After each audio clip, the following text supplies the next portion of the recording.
The war of words between Nicky Butt, Paul Scholes, and Lisandro Martinez carries on. They've just responded to Lisandro Martinez's response to their original, I guess what you would call criticism. I don't even think it's real criticism because to me it was always sort of a made-up talking smack kind of thing, but we are here. Drama FC is in the building once again. It's never a boring day as a Manchester United fan. We can never just have one normal day. You know, our team had a brilliant performance in the Manchester derby, brilliant result. Michael Carrick's first match back in charge once again on a short notice, and the team played brilliantly. And instead of us basking in that for the next week, so what's come out of it is now there is this sort of war with words between Paul Scholes, Nicky Butt, Lisandro Martinez, and the fan base. So they just responded back to Lisandro Martinez on their podcast. We're going to get into it. We're going to talk about it. I'm obviously going to have my own thoughts and opinions. I'd like to hear from the rest of you and see what you guys think on what is being said. We also have other things to talk about as well, so it's not just going to be, a bunch of gossip and drama. We have some updates surrounding potential manager candidates, some transfer updates as well, and some general news as well to get into. So please make sure you smash the like button. That's important to the channel. If you want to support us, best way possible to do that, hit that like button. Get that done early, people. Makes a huge difference. Gets more Reds to see it. Gets more Reds part of the community. We're also trying to get to 3,500 subscribers. We're close to 3,300. We're at 3,285. The count is not updated, so we will be there soon once more of you subscribe. And if you do subscribe and you enjoy the content, make sure you hit the notification bell icon as well. But let's get into the news. And it's going to kick off with, obviously, the big news of this sort of ongoing saga, I guess, if you want to call it. And so just to put into context so that everybody is sort of on the same page, and, we're looking at the same thing, and we're all up to date. So if you weren't aware, obviously, Paul Scholes, Nicky Butt did their podcast where they basically said that Erling Haaland was going to pick up Lisandro Martinez like a child, score a goal, and then I believe Paul Scholes added on that he said that he would then throw Lisandro Martinez into the net after he scored a goal against us, which obviously didn't happen. And in fact, it was probably the other way around. And, Daddy Martinez picked up baby Haaland and sunned him, okay? Which many of us pointed out before the match anyway, because he only scored one goal. Out of the 6 times that he's played against Martinez, Haaland only scored one goal.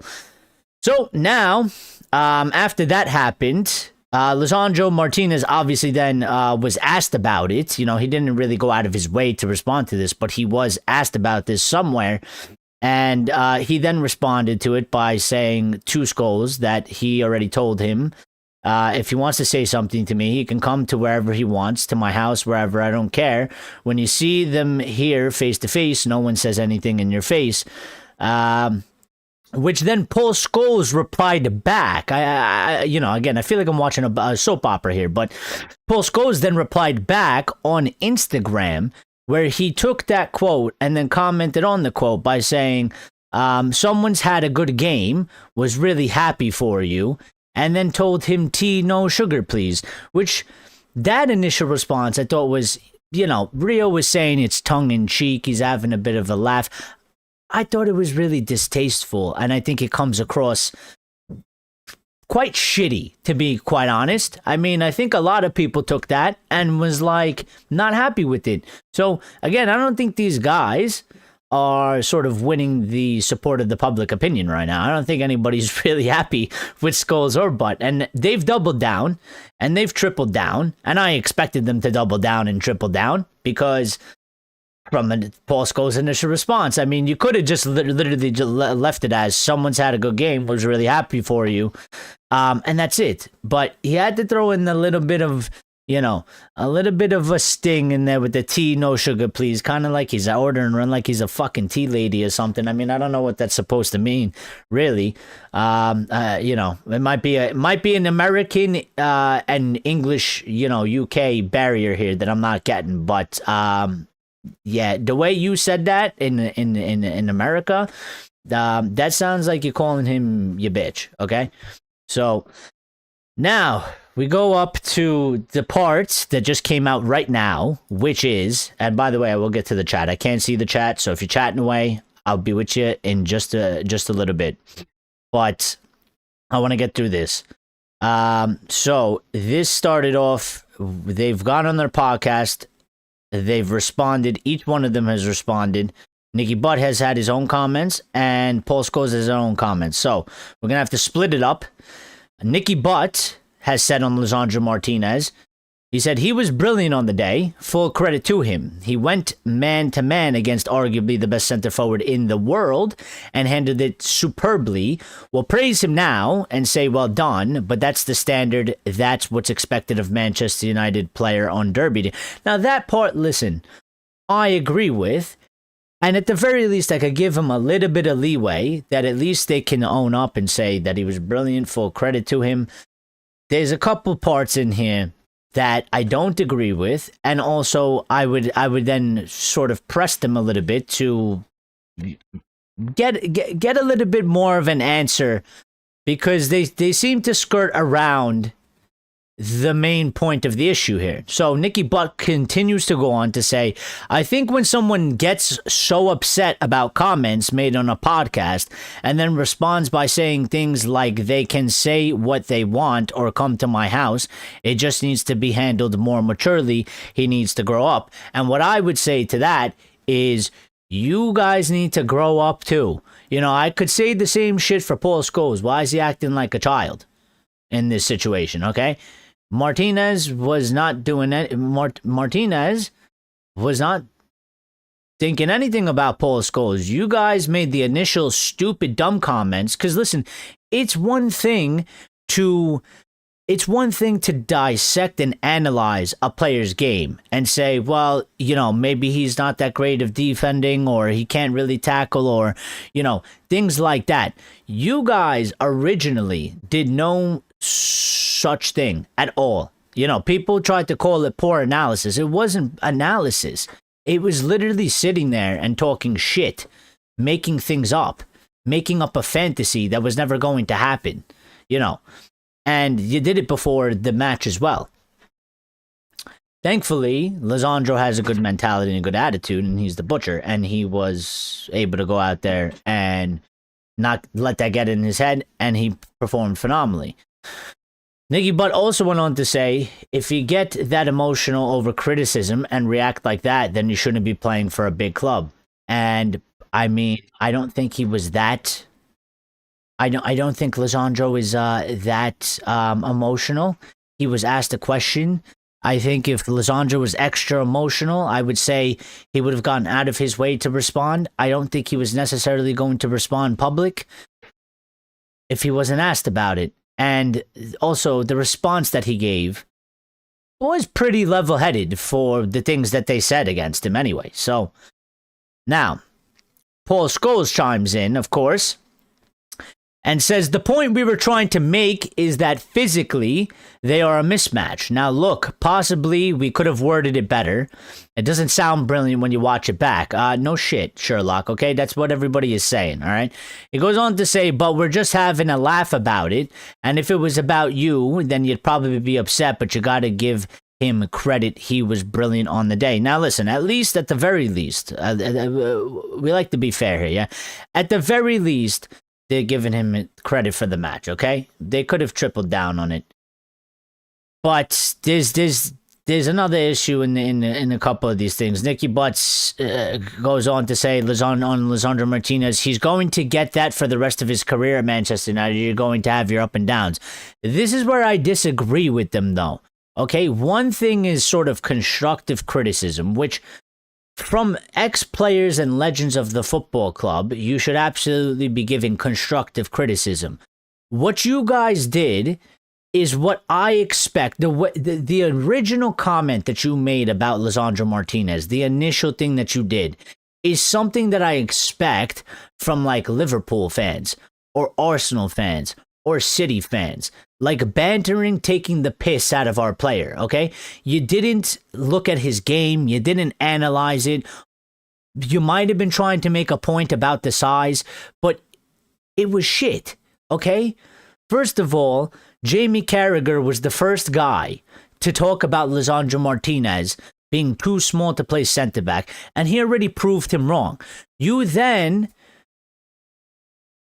essentially did the same thing because you were basically saying he's too small to do anything against Haaland, which he absolutely ripped Haaland apart and proved you wrong.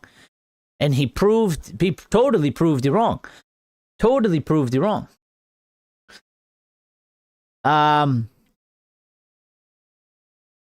And then just to finish this off, I mean, Paul Scholes, I mean, they had a lot to say about this, so I didn't really know it was this much. I mean, they said a shit ton about this, so let me just fly through this, and now I get to the chat, so I apologize.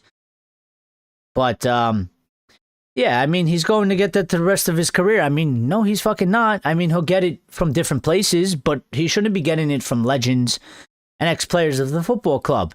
Will he get it for the rest of his career? Yeah, by fucking Chelsea fans or Arsenal fans or Manchester City fans. We expect that shit from them.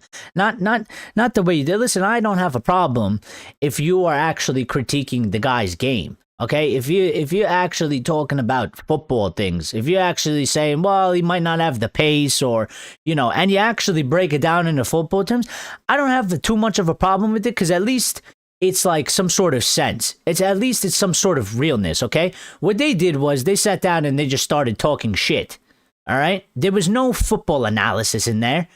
They just said, oh, Haaland, he's a giant. Martinez is a garden gnome. He's gonna get picked up and thrown into the net. Like, what? Who does that? Who does that? So, and then Paul Scholes says, look, we exchanged messages on Instagram quite some time ago, and this goes back to that time, actually. I forgot to mention that in the beginning. He wasn't happy with something I said. I can't remember what it was, and he just said that he lost all respect for me. I wouldn't have said this normally, but he's come out and said stuff, so why not? You came out and fucking said it first. Scholes and Lisandro then doubled down, okay, after all that. He still hit you with the double down and said, I haven't changed my opinion on him yet. I'm still not sure that you can win a league with him. All right, very good, Scholes. All right, so I'm going to be sitting here waiting for when Lisandro continues to be the butcher and continue to prove you wrong. And then, you'll probably try and turn it around and be like, well, that's what it's all about, being Manchester United, proving the critics wrong, and well done to him. And you'll never own up to that you were totally wrong about Lisandro Martinez. And that you were way off the fucking mark about it. All right. Nicky Butt then goes on to say about Lisandro, says he's telling us to come knock on his house. I'm effing 50 years of age. I'm not going knocking on someone's house saying we can have a chat. It's just ridiculous. Why? Why not? And if you're going to get that precious, you better be shit hot every week. All right, Nicky Butt. Listen. He's telling you that we can have a conversation about it wherever, okay? You want to go on a podcast, and here's the thing. You want to go on your podcast, and you want to talk shit about him to the world and to the public, but now you want to come out and say you're fucking 50 years of age, you're too old to be going to anybody's house. I don't think Lisandro's looking to fucking throw fists. All right? I don't think Lisandro's looking to punch Nicky Butt and Paul Scholes in the face. I think he's saying you're comfortable saying these things on a public platform, and you've never said these things to my face. Why don't you come and sit down like a fucking man? Sit down with me, and we'll talk about it. You could tell me what criticisms you have, and I'll respond back in some way, and then we'll go about it like men. All right? Just be, you don't have to fight. Doesn't mean you're not a man. Men can sit down and have a conversation without throwing a punch at people, okay? So, I'm not having this excuse. If you say it on a public forum, why can't you go and have a chat with him? I mean, the guy is asking you, let's hash it out behind the scenes.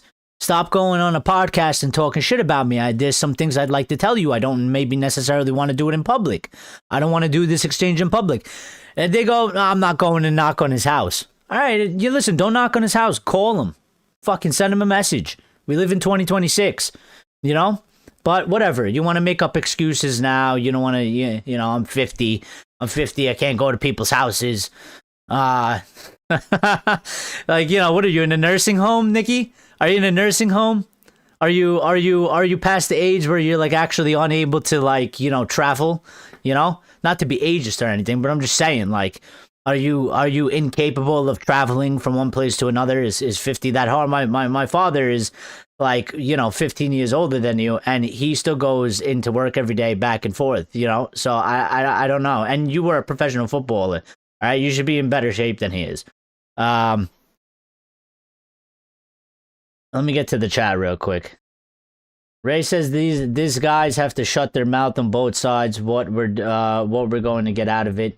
DJ says we bullied City. Renosa says they body shamed my boy.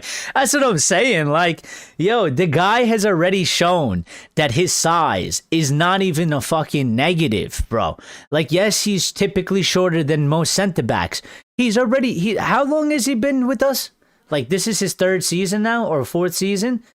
He's already proved on the pitch numerous times that his height doesn't matter, that he will, bro, he threw Adama Traore, whose arm muscle is bigger than Martinez's entire body, okay? He fucking threw him to the side like a piece of paper, okay? He's already proved that the size of him has no bearing on his actual physicality-ness, because he's been competing. He wins most aerial duels. It doesn't matter. So this is what I'm trying to say. The thing that they're even actually were trying to talk about, they were wrong in the first place anyway.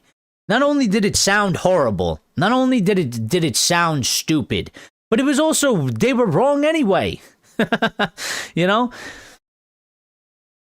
RDE censoring now? What do you mean?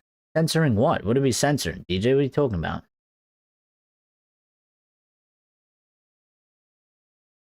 Oh, because I wasn't reading the comments. Yeah, listen, sometimes I gotta do an intro, okay, for the people that don't watch this channel, and when they find, you know, they find the channel, we need to pull them in, you know, and I do a little bit of monologue here. Work with me, all right? Still love that Carrick behind you as a Warhammer 40k fan. Carrick protects. Listen, he's staying here with us now, okay?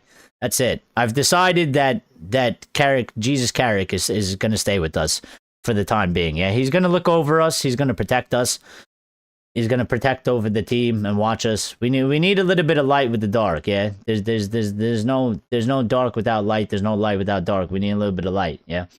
DJ says Licha loves our club. That's good enough for me. Listen, and he's a warrior. I respect the guy. I respect his mentality. I, as a person that is not particularly tall, okay? I'm not a tall person. I'm not going to pretend like I'm a tall person. I'm not a tall person, all right? Somebody that is particularly on the smaller side, all right? I respect it. Like, the guy is a smaller guy, and he's still very tough, you know. And I was a player like that. I used to play against many people that were tall, and I always loved the challenge because I was always expected to lose battles. You know, when I'd play striker or winger, and you're playing against some guy that's 6'2", and I'm 5'6" or 5'7", like, you know. They expect to destroy me, and I would love that challenge, because it's like, no, I'm gonna show you, you know, your height doesn't mean shit, all right? Not in this scenario, it doesn't mean shit. Lawrence says Licha got sick of that line, so he got sick of that line, so he challenged the old sad. This is Bonsoir, by the way. Bonsoir, sir. How are you? I'm off. Be back when you've more of a crowd. What? Okay. All right. Don't be weird. Sony Boy E5I says butt plus skulls equals buttholes. That's a good one. Ray says Licha is the best we have. Love the game. He is coming back from 2 big injuries. Just started playing 3 weeks ago. He is getting better every game. And absolutely, and I think that's something important to remember as well. Like, you know, this guy has been, he's had a horrible time. okay? Like a devastating time as a player that you got a bad injury. You went for a surgery. The surgery got botched. You then had to get another surgery to correct that surgery. You missed a shit ton of time. You came back hoping you could put that behind you. You then suffered a separate bad injury and you missed a whole nother season. Okay? And you missed like almost half of this season. And he comes back and you know what? He wasn't even that rusty. He could have been way worse. Way worse, okay? He was a little bit rusty. Now he's getting back into his sway of things. He was massive, like everybody else, but he held his own. He pulled his own weight in the Manchester Derby. He was absolutely massive. He was a force to be reckoned with. And now, because of these two jackasses, right? Now there is this war of words in the fan base. And at least, you know what? At least the fan base is on point with this, okay? At least the fan base understand that, yeah, okay, they're legends, and we respect them as legends and shit, but we don't have to respect them as pundits, and we don't have to think that they're everything they say is gold that comes out of their mouth, okay? Because it's not, all right? And many people are, listen, the response by the fan base, in my opinion, has been brilliant because everybody is backing Martinez, as they should. He's the current player that we have. We need him performing on the pitch. He's an important part of the player. Everybody, important part of the player, important part of the team as a player. And everybody loves him anyway. We already loved him. Like, everybody was begging and like crying, not in a negative way, but we were like, desperate for him to come back because we know what he can do. We've already seen it. We know how good he is. There's nothing that nobody can say about Lisandro Martinez that's going to have anybody say anything negative about him because most of the fan base, if not all the fan base, respects him because we know how good he is, because we've watched with our two eyes how good he is, and the criticism that I have for Scholes is that, you call out Lisandro. By the way, he's a fucking World Cup winner, okay? Put a little bit of respect on his name, all right? All right? Put a little bit of respect on his name. He's won a World Cup, okay? And at the same time, simultaneously as well, you have no problem, and I'm not saying to do this, but he has no problem. And because I've heard him before say things, okay? He's had no problem say that he doesn't think you can win a Premier League with Lisandro Martinez or Matheus de Ligt. Well, you know what's funny? And I don't like to do this whole English bias shit, but why? But so you think that we can't win a Premier League with Martinez or de Ligt, but you have nothing to say on Harry Maguire because he's English. You have nothing to say on Harry Maguire. Because he's never said anything bad about Harry Maguire. And I'm not telling him that he should say things bad about Harry Maguire. What I'm saying is I'm calling out his bullshit bias. Because as much as I love Maguire, and I think Maguire is doing good, I really like Lisandro Martinez. Okay? And I think Martinez is a very good player. And I would almost argue to a certain degree that Martinez is better than Harry Maguire.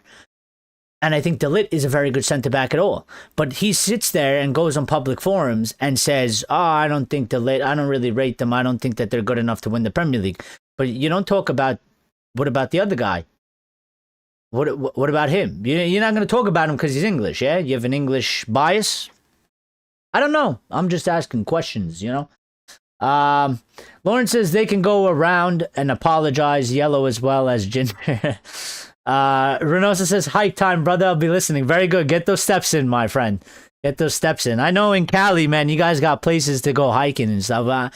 We got little places here. We don't, it's but Cali, you guys got the trails and all that stuff. That's, it must be nice. So, just be safe on your hike, man. Lawrence says he's the Messi of defenders. Philip, OF3WP, says, remember he played well, Martinez versus City in the FA Cup final win under Eric Ten Hag. He's played well loads of times. And he's been really important for us. That's why everybody was like, we need Lisandro back, because we know what we're missing. We know what he gives to the team. But when you ask these guys, then, they just want to like start throwing shade or talking shit. I mean, I don't even know for what reason. What was the point of even doing this? It's not even like he was playing bad. It's not even like he's shit. Okay? Like, he's actually a good player. So what is the point in even trying to hit this angle? You know what I mean? I think it would make more sense if maybe they picked on somebody that's not performing well. Lauren says he got older and wiser and ditched his breakneck game, but our old boy still embarrassed the spirit of 94-99. Philip says criticism is fine, but going too far is just not on. Wish ex-players would have a go at the main problem. The Glazers, Ineos, not our players, etc. The club has been damaged, broken because awfully ran. No, and of course, and that is the bigger sort of issue, the bigger picture, the bigger discussion. And we've called them out here before, and, I'll continue to call them out. Like, a lot of them, they have so many opportunities, to call out the ownership and the people running the football club, which is ultimately our biggest problem, right? It's our biggest issue. And if we don't figure out how to change that, or how it gets fixed, or how it gets to run properly, everything else is irrelevant, right? The players will be irrelevant. The manager is irrelevant because, nothing will grow. We won't have a real project. We won't be able to make progress. And they always have these opportunities to make they always have these opportunities to make these statements. They don't. Gary Neville was the same about last week at some point. They were having this conversation on the overlap with Roy Keane, and there was a few opportunities for him to say, well, Barada and whatever, they're not running the right. He didn't say anything. Now, he's been quick to go at the Glazers, but he doesn't have a go at Ineos. He doesn't have a go at Sir Jim Ratcliffe, and he's, a bit of a conflict of interest. He's working with them. Right? Now, interestingly enough, I mean, Roy Keane is one. Listen, I can respect Roy Keane to a certain degree. Some people, maybe they get tired of it, right? But Roy Keane is not a guy that's easily pleased by anybody, and he doesn't give a lot of compliments, and he is very harsh on criticism. But where I can respect that is that he does that to everybody, okay? At least he's consistent, right? He's not picking and choosing, okay? He's not picking and choosing. He's tough with everybody. He's hard-headed with everybody. He has harsh criticism with everybody. I never see Roy Keane picking favorites. It's not like he's like, oh, I'm not going to touch that because that's my mate or something. He goes at everybody. So I could respect that. Some people, they don't like it because it's negative, whatever, this and that. But listen, I think it's fair. As long as you're consistent, yeah, which they don't tend to be. These other ones, and I think Rooney is fairly consistent in his thing, and I think the things that he says and sort of his criticism is like fair criticism. It's constructive criticism. It's not like targeting or scapegoating or just nonsense. I think he says pretty good things. I think Rio sometimes says good things, but then sometimes Rio says stupid shit.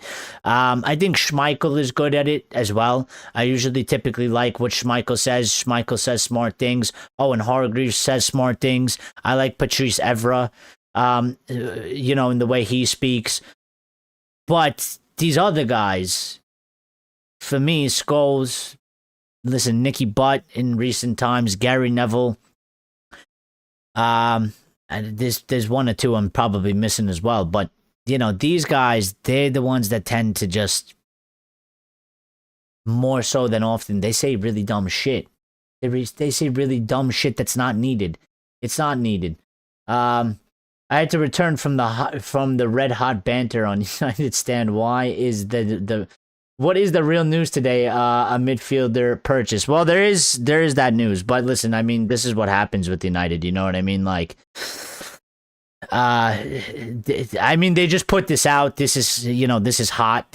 Everybody's going to be responding to it. I mean, even this morning when I woke up and I was, because every morning I wake up and I go to look at, what's sort of being talked about early, and then we see how the rest of the day goes. And as soon as I woke up, I already saw a bunch of people still going on about it, still talking about, Scholes and Martinez and all this. So the fans are upset by it, The fans are upset by it. Let's call it what it really is. It was feminine gossip at its worst, and it reminds me of my sister talking shit about her friends. And you know what? I think that's the best case. That's the best sort of description about it, Reynoso. And I that's what I'm saying. That's what I meant by like a soap opera.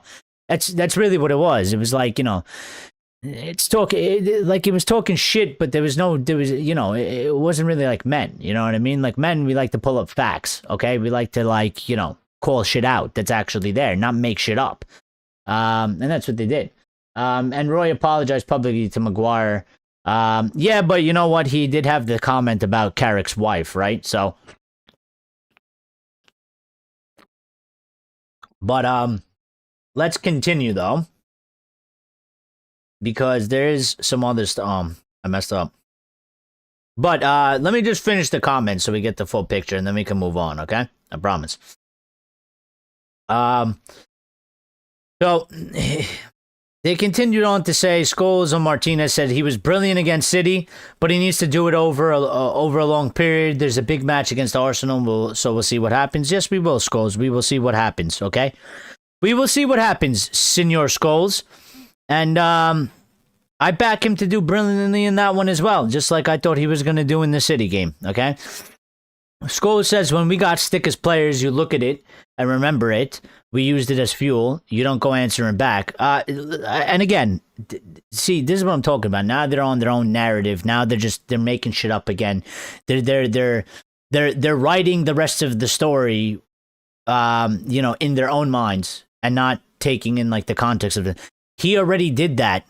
Okay, he already did that, Paul. He already did it. You said that he was going to get picked up like a child and thrown into the net, okay? And he destroyed Erling Haaland. He already did. He already did the talking back on the pitch, okay? And then he gave you a mild response verbally after he was asked about it, okay? And he could have said way worse things. Maybe he could have just refused to respond to it. But I don't think it was that bad of a response. I don't think it's anything crazy. I think it was mild-mannered, all right?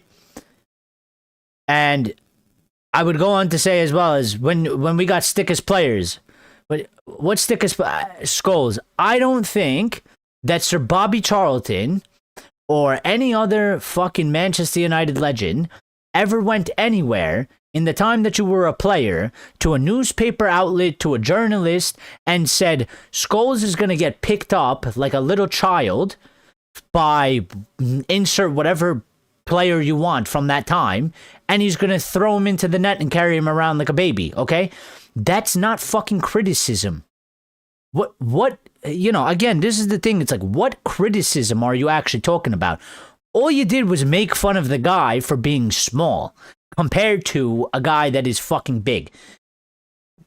What criticism? You know, it's like Reynoso was saying, it's like you're a female. You know, you're walking around, you're judging guys based on their height now. You know, what are we doing? What are we doing? Nicky Axe is here as well. Hi. Says, I can't stay for tonight, but hi. Appreciate it. Enjoy streaming. Everyone keep on the hard work. Eric, yeah, you too, buddy. Be good. And we'll see you on the next one, all right, my friend? Nicky Butt also said, when I was at Newcastle, I got so much stick. I got people knocking on my door when my kids were in the house, throwing things at my window. I didn't go out crying. It's my job. I'm a professional footballer. I get paid a lot of money to perform. What you do when you don't do that, you take some shit. Again, but it's like, what are they talking about? Hello, am I missing something? And am I not understanding the full picture? Or are they just making shit up to try and prove their own point that they were wrong and that they're not wrong and they're trying to twist it now, okay? Am I missing the point here? Am I wrong? Am I not like thinking about it clearly? What the fuck are they actually talking about?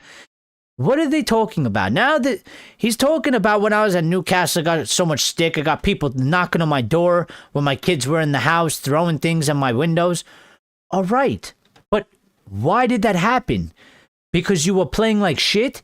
When has Lisandro played like shit? When were you criticizing him for not playing well? Nobody was criticizing him for bad performances.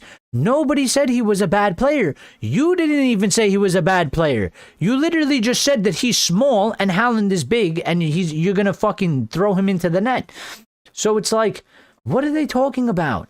This isn't happening because you said this situation is not happening because you went on a podcast and said, yeah, I think Lisandro has to be a better defender. His tackling's not good enough. He's not aggressive. He needs to be more aggressive. He's not winning the balls. His positioning is horrible. You didn't say any of that. That's not why this is happening. So now you're trying to turn it around and you're trying to flip it around and say that, oh, when I was at Newcastle, I got so much stick, people knocking on my door when the kids were in the house throwing things at my window. I didn't go out crying. It's my job. I'm a professional footballer. I get paid a lot of money to perform. Well, first of all, he already performed. Okay? He performed, and that was his initial response. He then gave you a second response because he was asked about it. Anyway, we'll let that go. That one's done. I've had my say on it. And we should put it to rest now, okay? Because I think everybody's are pretty much in agreement that they're idiots on this topic specifically. And they've said some very stupid shit. And nobody's agreeing with them, yeah? Nobody's agreeing with them. And we could get to, like, real news, real updates. And we'll go into, like, Carrick and, sort of the upcoming challenges and what we need to see from the team. We could actually go back to talking about what lies ahead, okay? Instead of, soap opera FC. But when these things happen, we do have to talk about them. We have to address them. You can't just let it not go, all right? So, Phillips says, only one that got a lot of stick was Beckham, 99, because of the 98 World Cup, but he handled it so well. The right, knuckles down, big part why we won the treble in 99. Well, you're right. Listen, I mean, Bex was one that faced a lot of strong, sort of, stick adversity with that. I mean, they literally made a, doll out of, like a human-sized doll out of David Beckham and hung him over a bridge for everybody to see. Okay? That's fucking awful. You know what I mean? But listen, I'm not going to take it away from them. When they were at our club, sure, they faced stick all the time, but that's not what we're talking about. They've gone on to a different lane, and they're talking about something. Us, the fans, right now, the current fans, are talking about what they originally said, how they said it, and why you would say something like that. They've now generalized it into, well, it's just a bit of criticism. Just a bit of criticism. Don't be a baby. You play at Manchester United. Handle it. And it's like, yeah, but nobody rates that as criticism, okay? We rate that as a bunch of bullshit that you didn't have to say, and it was fucking nonsense. And he said it a couple days before we actually played the derby, all right? And then your analysis of that situation, of that size difference and physicality was so fucking totally wrong. And then you just come out and you go, yeah, he had a good game, but, that's what's expected of a United player in a derby. It's like, bro, all you had to do was come out and say, listen, we were joking around. We didn't mean it the way it's come off. We apologize. He had a good game. We're proud for him. We hope we see him perform more of these. That's what we expect of United players. And that's it. And then you fucking end it. But these guys are such grown baby men children that they then had to start making up their own narrative, start fucking saying a bunch of shit that doesn't make sense to the situation, try and navigate away from that and distract, it's sad. It's fucking sad, okay? But I will say, at least the fan base is smart, right? At least the fan base is smart enough. At least people aren't buying the bullshit. At least people, I could see that they're actually watching the games. They're actually understanding football. They understand our team. Okay, they understand our situation. Because I haven't seen I haven't seen a single person back Butt or Scholes in this sort of thing. I haven't seen one single person say that there's no problem with anything they've said and that the things that they're saying are right. So I'm encouraged by that. But let's move on, guys. Let's move on because we've done enough with that, okay? Let's move on to real news. Let's move on to like more actual stuff. And one of the big things that came out today, okay, is Kobe Mainoo's contract, okay? If you remember, I feel like this has been going on for so long. I feel like it's been like a 3-year saga that we were supposed to give Kobe a new contract. We looked like we were going to give him one, and then it sort of stalemated. And then it seemed to go the opposite way under Ruben, and he's asking for a loan, and he might leave. And now Ruben's gone, and now it seems to have gone back the other way. So this came from Fabrizio Romano not too long ago. It was about 2 hours ago. And it says Kobe Mainoo's contract will be a key focus in the coming months, with the midfielder now expected to stay at Manchester United. After earning Michael Carrick's trust, a loan was discussed for development, but a permanent exit was never on the table. And that's what I always said. I didn't believe that Kobe wanted to permanently leave. I never felt like the club permanently wanted to sell him, because I think in the case of how we've seen with Alejandro Garnacho, they wanted to sell him and he was gone. And I think with somebody like Kobe Mainoo, obviously, if you wanted to sell him and you wanted it for money and you wanted it for pure profit, it's probably literally the easiest transfer we could do in the entire club right now, because it's no short of suitors. There's literally 10 to 15 clubs that would line up for him. So I never felt like the club was actually wanted to let him go permanently. The situation obviously with him and Ruben wasn't necessarily a great one, especially with this World Cup. I think it made it worse because he wants to go play and he needs to play. But Ruben is gone now, and Carrick is here, and Kobe seems like he's coming back in, to play and start. And he did so against City, and he had a very good game as well, with the rest of his teammates. So, things change. Like I've been saying even before, I mean, it didn't go exactly the way I was saying it, because at the time Ruben was still the manager, and I didn't think he would necessarily get sacked in the middle of the season. But I was saying I wasn't always too worried about Kobe, because it might have not been the ideal situation for him at that time. Maybe he should have been starting. I would have started him, but I'm not Ruben, and Ruben has his ways of doing things. But I was like, listen, I don't think this is going to kill him. I don't think it's going to destroy him. Football is quite like that. You could be the king of the world one season, and the next season it could be, the world has ended, right? And things change. So the situation has changed again, yeah? And I think I said it the other day, who better than to guide Kobe Mainoo than Michael Carrick? They played the same position, They played the same position. Michael Carrick is obviously... Listen, he's not... I think some people look at Carrick and they don't respect sort of his status. They don't respect sort of his aura. The guy has won the Premier League 5 times, FA Cup, Club World Championship, Europa League, Champions League. The play is he seems a bit quiet. Yeah, he seems a bit sort of reserved. But I think the play is, especially people like Kobe Mainoo, will be there looking at Carrick and they'll be like, yeah, he's a fucking legend. He's done it all. He's won it all here. And he played the game brilliantly. And I played the same position as him. Who better to guide that kid than Carrick? Because I think Carrick also has a good personality, a good attitude, right? I think he's a good person, like a good man in football, all right? And Kobe is still very young, and I think it's listen. I think it's a good match, and Kobe came and played that match beautifully against City, along with everybody else, of course. But listen. Whatever we got to do, hopefully they sort this out. I'm tired of getting these little random updates every once in a while that Kobe's contract. I just want to. So let's sign the new contract. Let's fucking put that behind us.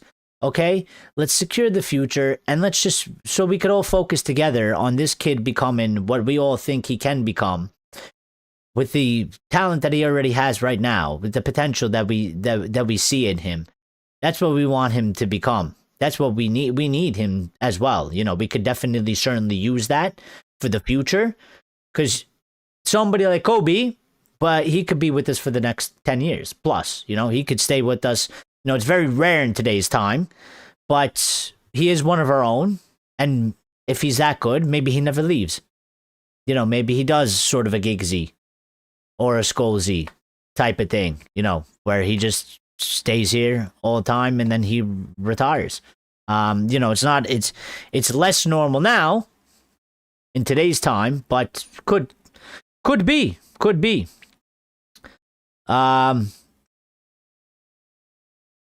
We also, by the way,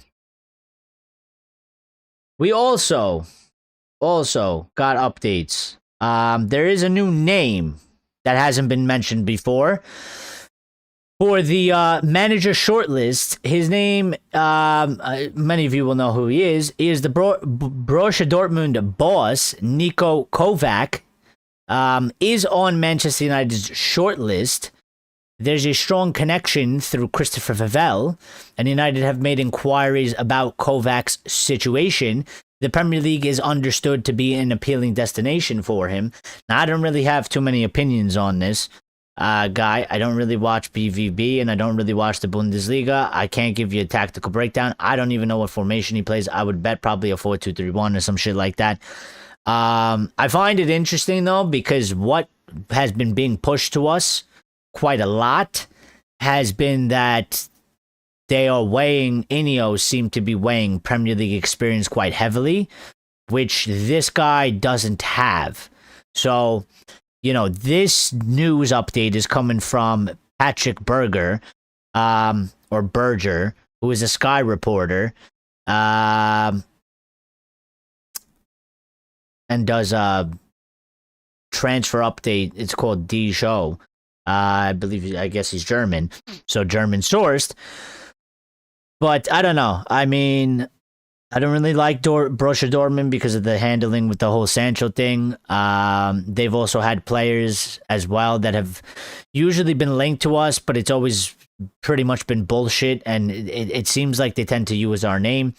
I don't know if the manager, I don't know if Nico, I don't know if this is coming from his agent or something, trying to maybe get his client a better contract, or, maybe it's real. But, I mean, I could take a look a little bit at his sort of his acumen, but it's not really it's not really my thing. Now, there are a couple other updates as well. But the thing about it is that they've been telling us they want Premier League experience, and just the other day, and this is what I'm saying. This is why it's hard to navigate with United. It's what is real and what is fake. The other day, I think it was like 3 days ago, we literally got an update saying that Manchester United are aware that like Luis Enrique may be available, but they're not so sure about Luis Enrique because Luis Enrique has no Premier League experience, and they want somebody with Premier League experience. And then you get an update today, and they're talking about Niko Kovac and that he's on the short list, and there's a strong connection because of Vivell, and they've inquired about Kovac's situation, and it's like, well, hold on. So you're telling me that the club is highly unsure about Luis Enrique, a man that has won the Champions League and has performed well as a manager at top-tier places with top-tier talent, and we're very unsure about him because he's never managed the Premier League. But then we're going to go and we feel a bit stronger because Vivell is friends with some guy in the Bundesliga? How does that fucking work? How does that make sense? Renosa says, we did get Kagawa and Mkhitaryan from them. Yeah, and how did that go for us as well? Not great.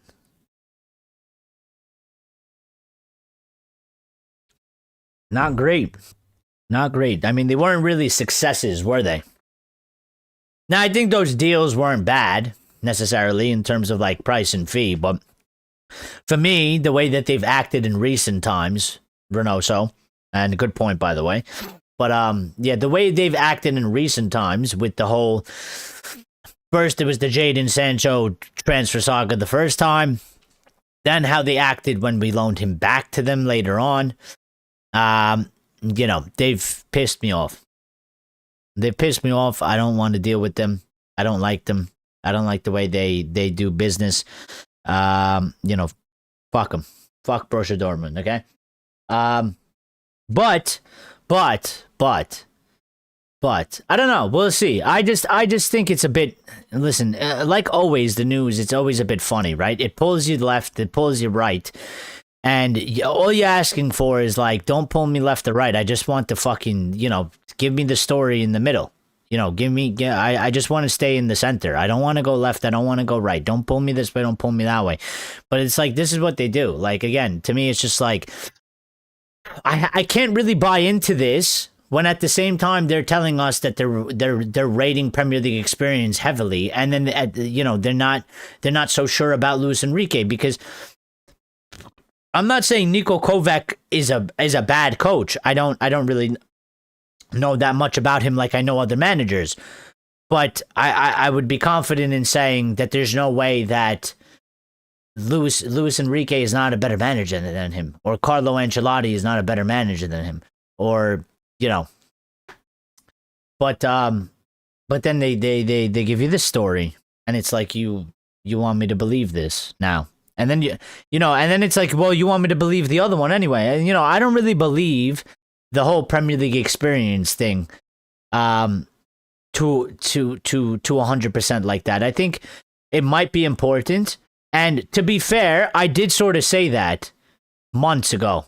I said it, I think, in like September or something on a show. I said it in a couple of shows. I said, listen, if this thing goes wrong with Ruben and Ruben gets sacked, I said the same thing. I said, well, maybe we should look to get in a guy that has some sort of level of experience in the Premier League so that the transition isn't as bad. A bit similar to like Mbeumo and Cunha. So, because we know that they could do at least some sort of a job there, whereas it's always a bit more of a risk when you go outside of the Premier League, because you just don't know. It doesn't mean that you can't go outside the Premier League to acquire things in, because that's what the Premier League is. The Premier League is not made up of, it's not all English managers, it's not all English players. So players from all over the world and managers from all over the world with different nationalities and different backgrounds, they come to the Premier League to compete. But I sort of look at it and I was saying, like, specifically for us, for our situation, yeah? I was like, we might need somebody with some sort of Premier League experience if we're not able to do certain things, which with Ruben, quite clearly we needed to do certain things, but the club can't do certain things in a certain amount of time. So it's gonna take way longer. And you're just not going to get that time, are you? So if you're going to be real, listen, if we don't have that much time, then we need to negate some of the things. Like, you need to come in probably already understanding the league. You don't need to, you need to know the teams. You need to know how they play. You need to know the level of the competition and stuff like that. If you're already familiar with that thing, you're saving a whole bunch of time that we can just like bypass, Reynoso says, highlighting that they aren't always lying. Kagawa's tenure was taken off the rails with the signing of Van Persie. Yeah, I mean, listen, it didn't work out, right? I liked Kagawa. I thought, Kagawa was one that I was hoping that he would be really good. It just didn't work out. These things happen in football as well. Sancho was the ultimate letdown, though. Agree, especially in navigating the media and culture the English are. Well, listen, I try to be a little bit impartial with them. Like, I get it. It's your people, right? Like, I don't try to go too hard on the English people, but we're trying to back their own. It's your people. You want them to do good. You want them to big up, but sometimes it gets fucking ridiculous, okay? And then you just need to call it out. But, I get it. I get it. To a certain degree. And sometimes it's not bad. Listen, you want to back your own people. It's like me and you. We live in America. Like, if there's some American guy, like, we usually like, yeah, go America. Like, represent us, But there's a line. There's a line. It's like, it would be like getting Christian Pulisic and trying to say, like, oh, he shits all over Vinicius. Vinicius has got nothing on him, and Pulisic is way better than him. And it's like, all right, now you're going a little bit too far. Okay, you could back him, you could support him, you could say he's good, but now you're trying to say Pulisic is better than Vinicius. It's like, what do you say? What are you saying, and what are you doing? All right. This is the thing that I don't necessarily like stats for, because it seems like you're able to create a stat whenever you want.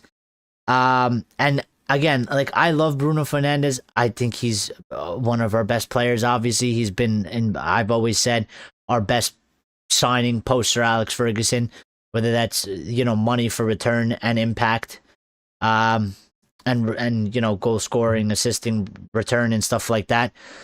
But I saw this today, and I was just like, are we just making shit up as we go? Apparently, Sky came out, and listen, I guess I'll take it from Sky, because Sky, they tend to do, they tend to do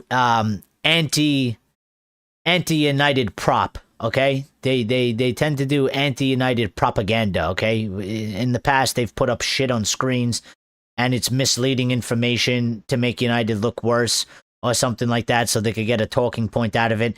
All right, they put this one up, and it's a Bruno Fernandes, and it says Bruno Fernandes becomes the first player to create 4 big chances against Guardiola's Man City in the Premier League. And it's just like, should we give him the Ballon d'Or?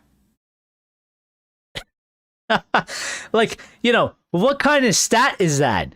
And what kind of stat, where have we been tracking that nobody has created more than 4 big chances against Guardiola's Manchester City? Why is that a thing that we're tracking? And in actuality, who gives a fuck? Like, I don't care. I don't think people actually give a shit about it. That stat basically means nothing. That stat means nothing in actuality. Listen, Bruno had a really good game. Brilliant. That's great. That's what I want from him. Good. I watch with 2 eyes. I watch what Bruno does. He gets an assist. He gets a goal. He creates a couple chances, whatever it is. And I say, my player had a really good game. On to the next one. That's what I want to see from him.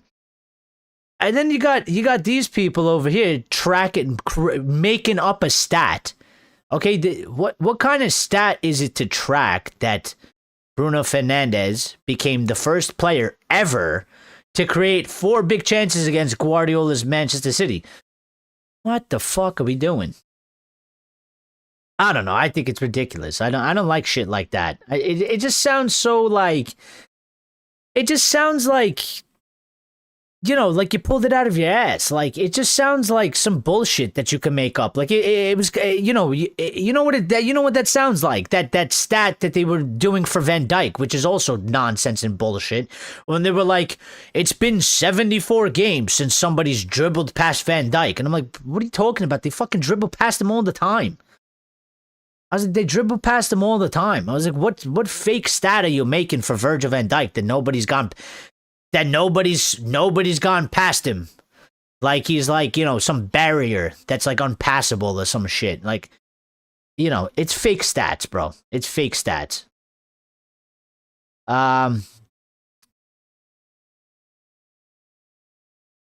There's this stat that says most high pressures for Manchester United this season. Sesko versus Sunderland 95, Bruno versus Chelsea 87, Bruno versus Man City 81, Kobe Mainoo versus City 77, and Ugarte versus 77. We also had Mateus Cunha coming out and talking about Carrick as well, and then I'm gonna go on to Carrick and sort of what we need to see, what needs to happen. It's a little bit of a continuation of what we were saying the other day anyway, so please make sure you're smashing the like button if you haven't smashed the like button, because it is important and we greatly do appreciate it, and it's a massive support to the channel. So if you haven't, just please get that done for us. Thank you. And if you're new, and you've subscribed, thank you. If you haven't subscribed, well, subscribe if you enjoy the content. Everybody is welcome. But yeah, Cunha came out, had some quotes about Carrick. He said, "We are still in the process of getting to know him." You are. Maguire knows him. Who else knows him from that team? I guess Delos knows him.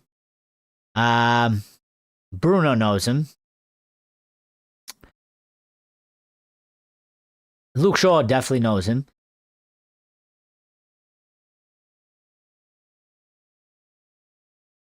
And maybe even Kobe Mainu to a certain extent, because I mean he did come through the academy. So, but Cunha went on to say he is a very respected name, not only at United but also throughout the Premier League, as he should be. He wrote his history here in the most positive way possible and brings with him a winning mentality that matches the club. He knows the path to victory. We now have until the end of the season to achieve our goal, which is to return to the Champions League. It depends only on us. We will give our very best. Well, that's very good to hear from one of our players, and they absolutely need to do that. As I've always once said and always will say, this is a team effort, and we need the players and the manager to be on point. Also, you know, if you want to largen it up, if you want to widen the lens for the club itself, well, we need the board to be on point as well, and they need to be operating correctly as well. But specifically for what's happening on the pitch right now at this time, we need the players to give everything they got, and they need to come through with the same momentum, the same attitude, the same mentality. You know, I've heard a lot of people saying this after the City match. They desperately need to bring the same level that they bring against City. They got to bring it against Arsenal, and they got to bring it. For me, it's not really about bringing it against Arsenal. I expect them to have that when we go to the Emirates Stadium and play Arsenal. I expect it to feel very similar to the City game in terms of the way that they played the match, with the attitude, with the mentality, with the drive. I expect that. I already expect that. I think we're gonna get that. I don't think that's our issue. Our issue is when we go play Burnley. They have to bring that same level. When we go and play Wolves, well, we're not going to play Wolves again, yeah? We played them twice. When we go play Everton, when we go play West Ham, okay? When we go play even Spurs, because Spurs traditional top 6, but I mean, they're down at the bottom, okay? When we play these teams, we need to come, like, I want to see the team, and we need it. We need it because that's what's killed us in a lot of games. This season, last season, even, you know, the other 2 seasons with Ten Hag. And maybe even past that as well. Sorry. Maybe even past that as well. That's what's killed us in a lot of games. We go out there and it's like, sometimes it feels like we can't be asked. Sometimes it feels like, you know, maybe they underestimated. They think it's going to be a walk in the park. It's going to be a piece of cake, and it's not, because the other team, like I said the other day, listen, if one side's trying to kill the other side, and the other side's kind of like, yeah, well, you know, I don't really feel like trying to kill the other side. You know, it is whatever. I mean, you know, who's going to live in that situation? Obviously, the people that are determined to follow through with it. So, but yeah, I just think, like, you know, the team really need to, I hope, because we've been here so many times, yeah? We've been here so many times, and it's just like, I think all of us are just like, when is it going to be the actual time where it's going to be for fucking real? You know, because it hasn't been for real. Every time we've done this, every time we've sort of hit this situation, it hasn't actually been for real, has it? You know what I mean? It hasn't been for real. They you know, they sort of had us in the first half, and then in the second half, like, you know, we got screwed over, right? They did it for 1 or 2, maybe even 2.5, 3 games, and then after that, it disappears and it's out the window again, and it's like, you know, night and day. And we're here again, okay? We're in the same position again. Like, we just did that brilliant performance against City. We're now going to play a very big match against Arsenal, okay? We're going to be away from home, which makes it tougher, all right? They are the first place team as well, and they are 7 points clear. And they are going to be desperate to win that match, because with the way this league goes, they could have results. They could go 10 points clear. And 10 points clear is a beautiful thing for them, okay? And what they don't want to do is lose 3 points because that, the gap could go to 4 and the pressure's back on them. So it's a massive game for them as well. And it's a massive game for us. So, Reynoso says, yeah, we've got to respect their comfort zones, but they shoot themselves in the foot for the way they turn on a manager or player or nothing burgers. Yeah. Yeah. I think Cunha also said, I think that given the context, it's the most important victory since I arrived at United. We know the stakes of this match and the quality of our opponent. It's one of the most difficult matches in England, but when we step onto the pitch for the club of the stature of Manchester United, we must always give our best. The demands are high and we must rise to the occasion. I'm happy to have delivered an assist, but even happier about the 3 points.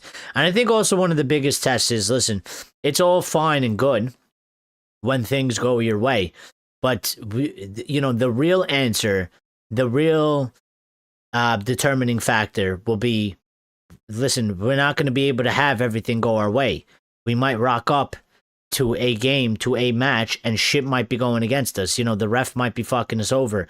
We might concede some stupid ass goal. We might concede an own goal. We might concede, some stupid bullshit where they kick the ball and it hits the guy in the knee and it flies into the upper net and they didn't deserve it, and now they're playing park the bus and it's difficult to break down, and they're really frustrating and nothing's working. It's in those moments. It's in those moments where we get the real answer of the team, okay? Because they went out and did what they had to do, but we never really suffered any sort of setback in that match, which was good.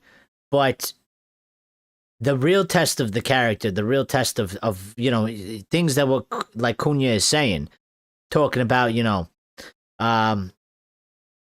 we must always give our best, the demands are high, and we must rise to the occasion. And, he's right about it. But obviously the ultimate test will be, what happens if you go play Newcastle and you're down 1-0 over some bullshit, How do you respond? Do you find the answer? Do you actually unlock? Or you have the key to unlock that, to respond, to get the win, and continue the form, continue the winning streak, continue the the gathering of the points? Do you have that? Are you going to find that? We our one of our fans still hasn't cut his hair, okay? We could start there. How about we try and win 5? Let the guy cut his hair, okay? Because I'm sure, it's probably, his hair is probably bigger than his actual body now, okay? It's probably taller than him. Which I haven't seen much of him, so I don't know what's happening, but, yeah, I think that's quite, shit. It's dead. I mean, he could have made it a bit easier for maybe like 3, 4. He would have got the haircut by now. He went for 5. It went for 5, and I don't know. Maybe Carrick could do it for him. Maybe Carrick could do it for him. One of the things that we got here is no Premier League team has averaged more chances created, 12.1, or shots on target, 5.7 per game, than Manchester United this season. Well, I'll tell you what. Like I've been saying, the attack has been really good this season, and I still didn't do it. I was supposed to do it, and I totally forgot. And I will. We're gonna stream tomorrow as well for anybody that's watching. I'll tell you now before everybody leaves at the end and misses it, because sometimes I announce it too late. We'll be streaming tomorrow again, 8:15 p.m. UK, same time as today. Okay, it'll be the same time as today. We'll stream again tomorrow. But I need to go get that. I want to look at what the attack is doing this season compared to what we did last season and the season before that, and maybe even the season before that. And maybe just get a whole total picture and rank it in total. In terms of, shots on target per game, chances created, and sort of compare that, because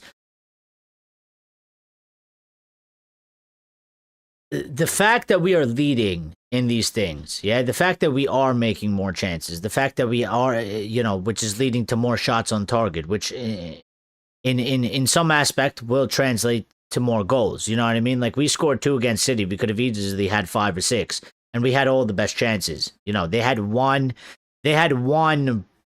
chance, like one actual dangerous chance where Lemons and Delo, took care of it. That was their only sort of real chance. The rest of ours, I mean, 3 goals, was it 2 or 3 goals called for offsides that we put into the back of the net, and we're all tight.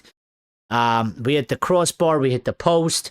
So, we could have, from that game, I think we had like a 2 or a 3 XG.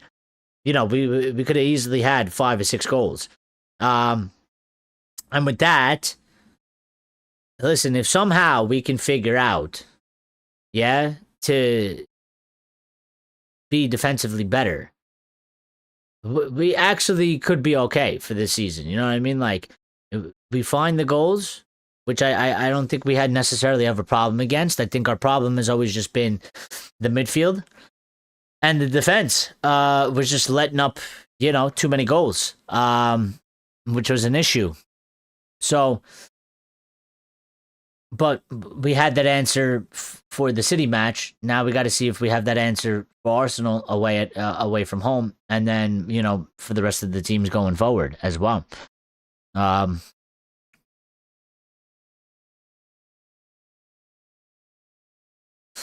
Alex Crook here, talking on the growing calls for Michael Carrick to be appointed on a permanent basis. Guys, I know he's Carrick Jesus, okay? I know he's Carrick Jesus, all right? I know. I get it. I know. I get it. But, like, he's only been here for a match, and we're already now saying, I think like a week ago, everybody was like, yeah, he probably shouldn't get it, no matter what happens. He took charge of one match, demolished City, and everybody's like, yeah, we should give it to him.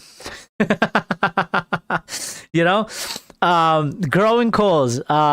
He said the clamor has started that if Michael keeps winning games, maybe he should be contender for the permanent job, but I think they'd be reluctant to go down that road again after what happened with Ole Gunnar Solskjaer. My thing is that I said this last time, and I get it. I get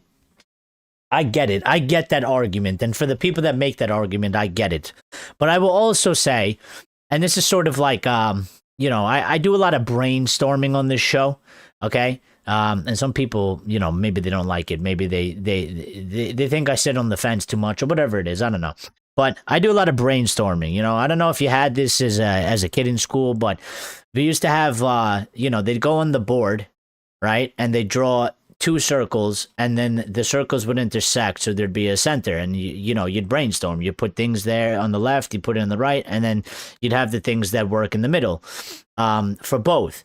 And that's sort of what I try to do in these situations. It's like, I get that side, but also at the same time, I will say, like, as I've been saying, I think it's a bit unfair to Carrick himself and maybe the situation to just automatically write it off as like, we can't give it any thought, we can't give it any process, we shouldn't think about it, we shouldn't look at it, we shouldn't give it any consideration because we did it with Ole Gunnar Solskjaer and look how it ended up. And I said that, but I've been thinking about it, and I'm like, sort of like, man, I don't know if I really feel like I agree with that totally, as like sort of a valid argument, because he's a totally different guy. He's a totally different guy with totally different ideas. He's got a different brain. He views the game differently. The team will play differently. This team is different than that team as well. The team that we have now is not the team that Ole Gunnar Solskjaer had. And I just feel like it's a bit unfair to Carrick to sort of lump him in with Solskjaer. Nothing against Solskjaer, but I'm just saying, like, Carrick is his own man. He's his own guy. He's his own manager. Like, I think it's a bit unfair to lump him in and just say, well, it went shit with Ole, so we can't give Michael the job even if he goes undefeated from now until the end of the season, because ultimately it'll probably just end up like Ole Gunnar Solskjaer what happened to him. And listen, I think anything in life is possible. It could literally be, a repeat, but I would like to think that the odds would kind of be against that because of the differences. So I don't think it would necessarily go down the same way. I think the only way that it sort of goes down the same way is the board. So to me, the board are looking at this and or people that are working in the hierarchy are reluctant to go down that path. And it's like, I wouldn't even really be that reluctant to go down that path, because it's not because of Carrick. It's because of you fucking assholes. It's because of you guys. It's not that I don't necessarily trust Carrick. It's not necessarily that I don't think that he can do a good job, because it's Carrick, because of his level of experience or whatever. It's because I don't trust you people. I don't trust the project. I don't trust the way you operate the football club. I think if it was to come to, if Carrick would get the job and he stays here, right? I think the only way it comes to, a decline, a halt, a disaster, is because you people above him don't actually do the proper job in properly backing him, so that the club can continue to progress further than what he's able to, take us to right now. Like, if his best, with what we have, if his best, what he can do is get us like fourth, okay? Well, we need further improvement. And if the club doesn't get Carrick the improvement, which is recruitment of better and new players, then, what's Carrick meant to do? He's going to lose his job, no? Because like I always say, when we don't go forward, when we don't make progress, every other team that's either sort of level with us, slightly behind us, or in front of us, they all seem to be okay in terms of making decisions for the football club where they do recruit properly, and then they get stronger, and we get left behind, and we go backwards. So, I mean, we'll see. I think we just got to take it as it goes. I don't think listen, I think they should stick to not making any sort of decision. I think the one thing that they should definitely do is not make the same mistake that they did with Solskjaer, in terms of, you said that he was there until in charge at the end of the season. You said you were going to make a decision at the end of the season. And with Ali, they broke that. They gave him the contract way before the season was over. I think, as of right now, just let Carrick continue to do his thing. Let's get to the end of the season. Let's finish. And then we'll look at everything. And then we'll talk about everything. And then we'll analyze all our options and see who's available. And I think, at the very least, if he does really well, he should at least have... he should at least be considered. Okay? It doesn't mean you have to automatically go with him. But I don't think you should, somewhere in the middle, I don't think you should also just toss him aside just because Ali, what we did with Ali. Like, I think if he does well, he should at least be up for consideration. And then you have to make your ultimate choice of what you think is the best decision, whether that would be an Ancelotti, a Tuchel, Roberto De Zerbi. I think he's one that's been, I think the other day he was mentioned that, he's one that seems to be very popular, Nagelsmann or something like that. Whatever. But, Renosa says, preach, he needs the same investment Ruben didn't receive. Well, they all do. I mean, if you look at every manager that we've had, whether it was just only Glazers or it was with Ineos, all of them, to a certain degree, didn't necessarily get the proper investment. And then ultimately, it falls apart on them, yeah? And then they ultimately get all the blame for it, and they get thrown under the bus. And the club does its thing, where they leak to the press to paint him as the bigger problem, to hide away their incompetence. And then we start again. And I'm fucking sick and tired of it, because I just want to move forward. I just want to make progress. And I know the way that we've been operating, starting and stopping, you're never going to make progress. You know what I mean? You're never going to make actual real progress. And you have to also think about it like, and this might sound like a bit maybe extreme, but I think it's a bit true as well. Like, if you have two people that let's just say for argument's sake, you have two people that can play the piano at the same level, okay? And one person, is doing, both of them are doing it every day. They're practicing the piano every day, okay? But one person does it for about 6 months, then stops for 3 months. And the other guy doesn't stop and just keeps doing it for 9 months straight. And that cycle continues over the next couple of years where, the first guy is doing it for 6 months, but then takes a break for 3 months. And that guy's just going and going and going. Who's going to be the more successful? Who's going to be the better piano player? Who's going to be the one that's further ahead? Who's the one that's making the most significant process? Isn't it going to be the guy on the second guy that has never stopped practicing? Isn't he going to gain an edge? And that's how I kind of see the football club. It's like, we try to do something. We do a year and a half, 2 years, maybe 2.5 years, and then we stop, and then we have to restart and go back and start that process over again. Meanwhile, everybody else, they just started and they never really stopped. They just continued to go forward, and then we continue to fall backwards. So whatever they do, and I will say this as well, I think that this is their last sort of opportunity that they have. I think Ineos, with the way things stand right now, I think this is their sort of last opportunity. I don't think that they can afford for it to go wrong or it to go bad. It has to be the right pick. It has to be the right decision. They cannot end up whatever decision they make, whether they keep Carrick or they get somebody else in. Whoever the guy is that continues to manage us going forward, significant progress is going to have to be made from that point in time going forward. If it collapses in a year, even a year and a half, or something like that, I think that's it for them. Because they're hanging on by a thread right now, as it is. And, with Carrick here and, the performances, like, listen, fans, we just want to be happy. We just want, and the way we're happy is we want to enjoy watching our team. And we enjoy watching our team when they play good, when they put in good performances, and when ultimately they win, right?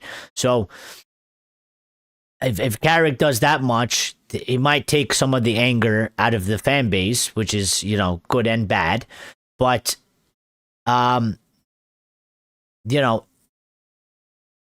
if it falls apart again, I think that's it for them. So they don't really have a leg left to stand on, in my opinion, in terms of that, disappointment. This appointment, not disappointment. This appointment, whoever they make, this has actually got to work, because if it just collapses like the past 6 managers has, I think that's it. I think there's no way back. And for some people, there's already no way back. You know what I mean? Because they've already had way enough. But I do think that somewhere in the fan base, I think there's still a lot of people that, they say Ineos out, they say Glazers out because the team's not winning. But if the team starts winning, they don't really care enough to continue to say Ineos out, to say Glazers out. They just say it because they get really angry because the team is shit. But if the team actually plays good, I don't think that they'll talk about it much.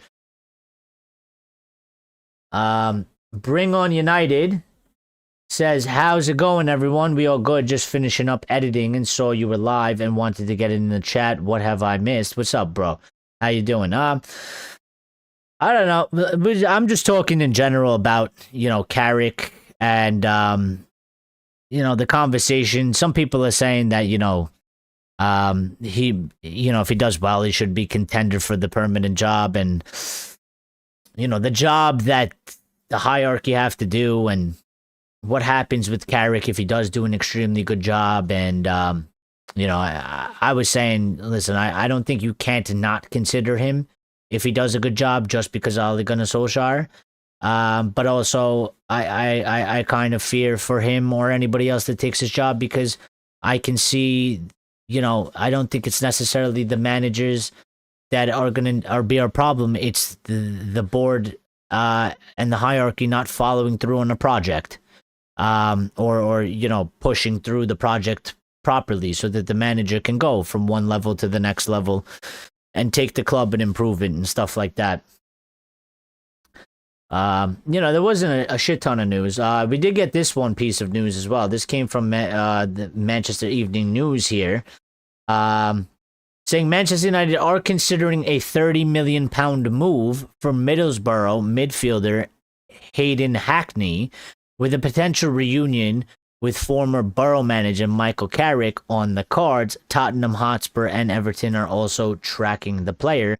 Now, I do like him, and listen, 30 million for him is a good price as well.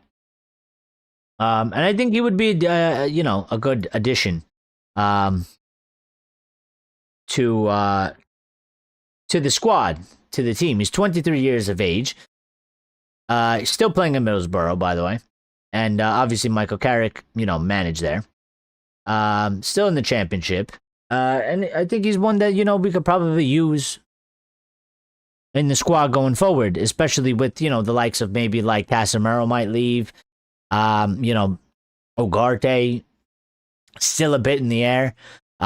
His performances with his time that he's been here so far, I mean, I think he's got the rest of the season to sort of stake a case that, he's really improving and that he deserves to be here and stuff like that going forward. But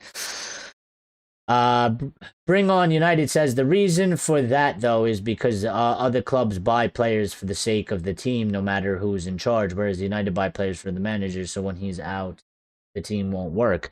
And no, you are right, and that's definitely what we've done a lot in the past, and, it's sort of been my whole thing, Bring On, is that since Ineos has come in, it's been one of my whole arguments that we obviously have to be doing what you just explained, and that we need to be, and I said it while Ruben was here. I don't know how many times I said it. Like, it was never about Ruben. It was about the direction of the club. It was about the project. It was about when you bring players in, these players that you get in, these players, at a certain sense, they have to outlive Ruben. And it has to make sense for what you do after, if Ruben ever got sacked or he decided to leave or whatever happens.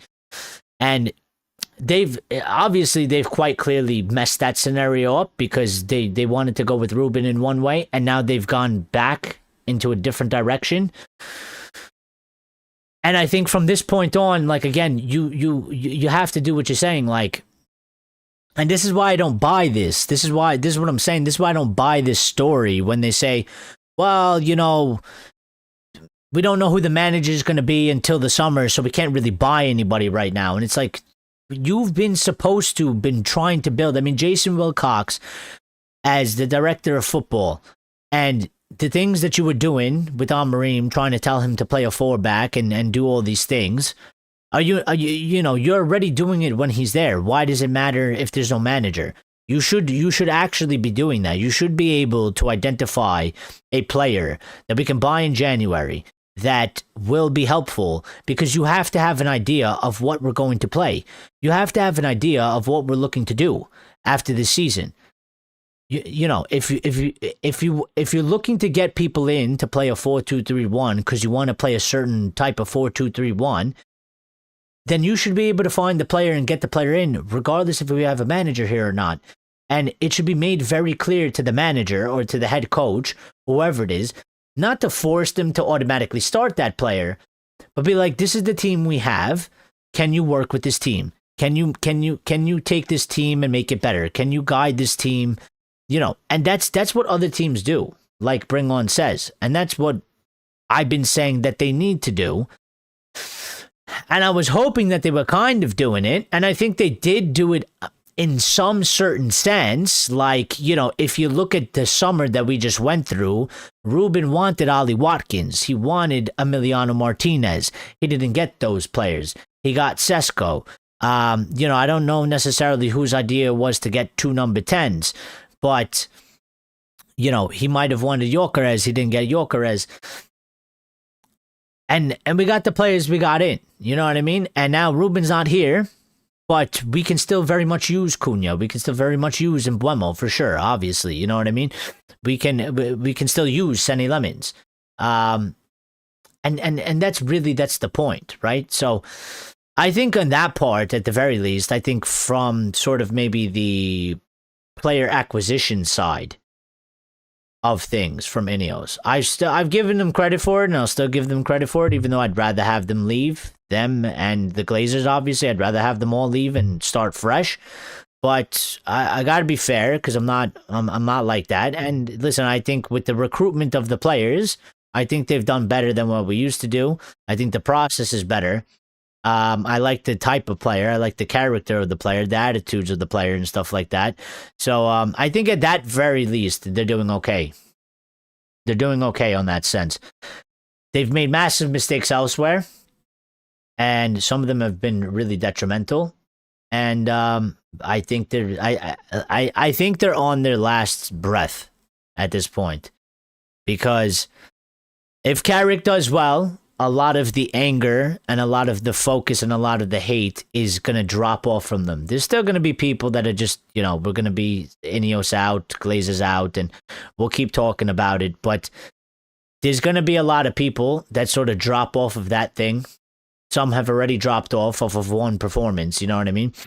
And in that sense, for the wide range of the fan base, they're on their last leg. If they get the next appointment wrong, if it looks shit, if it's diabolical, if it's disastrous in any form, at any period, that's it. I think there's no way for them to flip that around. I don't think there's any way that they'll get people to, sort of buy back in or maybe re-believe in them.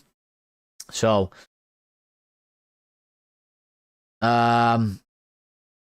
but I was talking about Aiden Hackney, yeah? So Aiden Hackney is being linked, Hayden Hackney, sorry, I said Aiden. Hayden Hackney is being linked to us, 23 years of age, playing at the championship in Middlesbrough. If I could look at his profile real quick. Okay? I could look at his profile real quick. Profile. This is versus the midfielders. Is it last 365 days? I could look at the complete scouting history. This is 365 days. Now, I don't know what this is compared to. Is this okay, this is statistically compared to positional peers in men's next 14 competitions over the last 365 days based on 3,980 minutes played.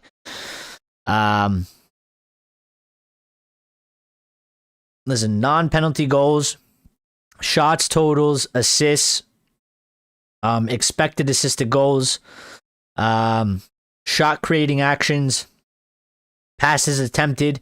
He ranks all highly in that. Okay, he's in top percentiles. All right, progressive passes, progressive carries.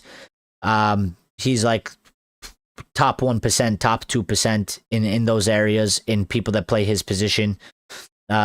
Successful take-ons, very high as well. Touches in the attacking pen, very high as well.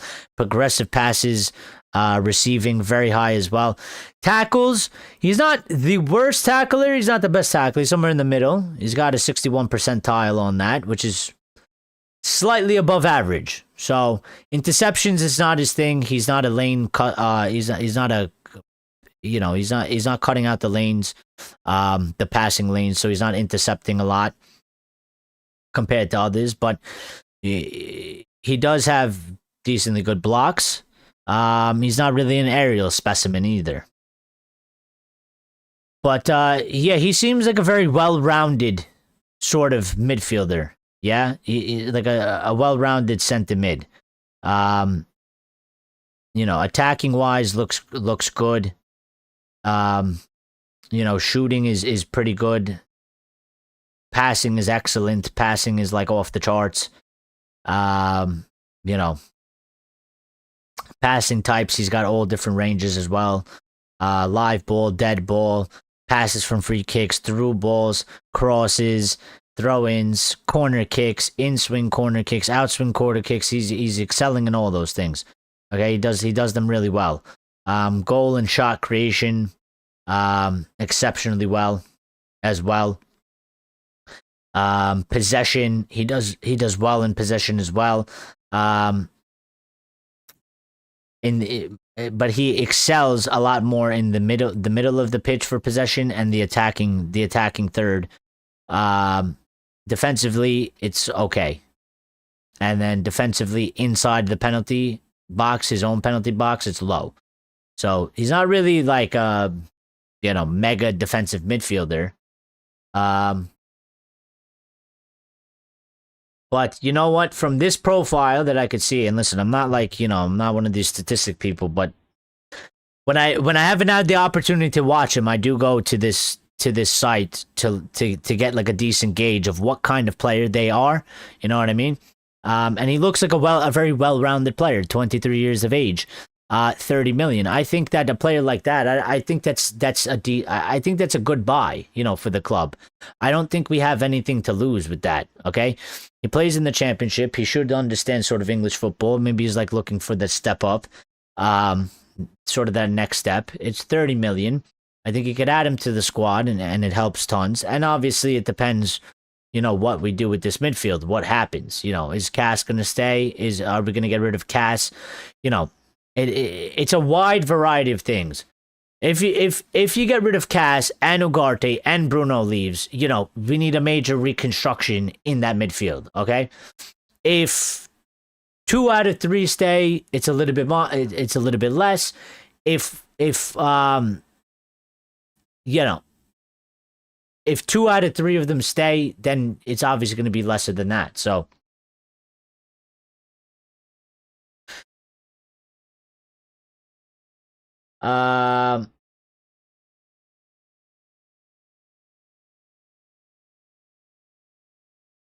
Renosa says, I believe they have just scouted players poorly regardless for a long time. Some of the players they purchase for a manager don't end up working out for them.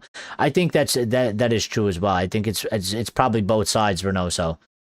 I think the scouting has been poor. I think the whole thing, if you look at the whole process, it's poor, yeah? I think that's what was killing us.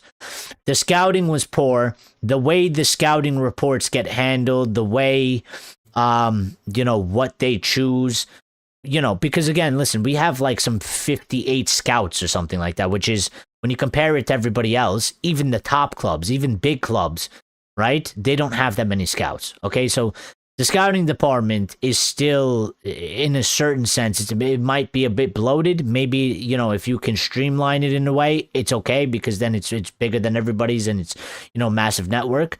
But certainly in the past, we've had a major problem with it, because it was certainly over bloated, and also the way they go about, like, we've had multiple scouts pick out and point out players. And those players were really good players, or they've become very good players. And we never actually went to go sign them. We ended up signing somebody else. And that's because they chose not to listen to that specific scout, and they went with a different scout.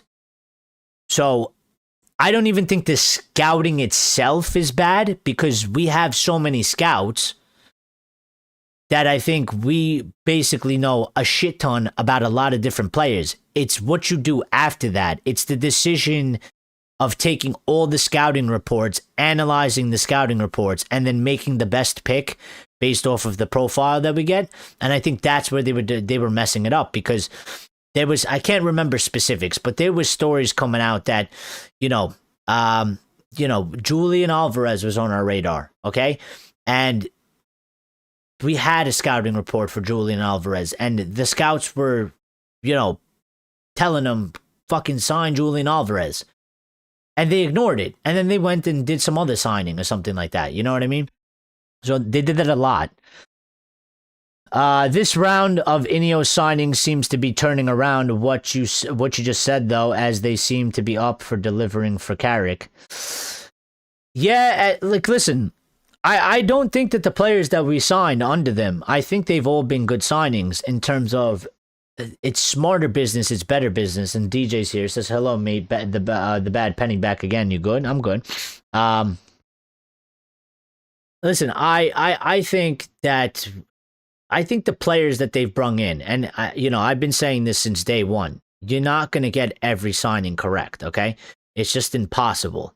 But the goal is obviously always you need to get more right than you get wrong. You need to get more have to work out than they don't work out. Okay, and I think so far, I would say to be a fair person and a fair guy, I would say the players that they've brung in, out of the totality out of we bring in, yeah, I think more of them are either they've done good or more of them are trending of actually being a good signing than they are flops or bad signings.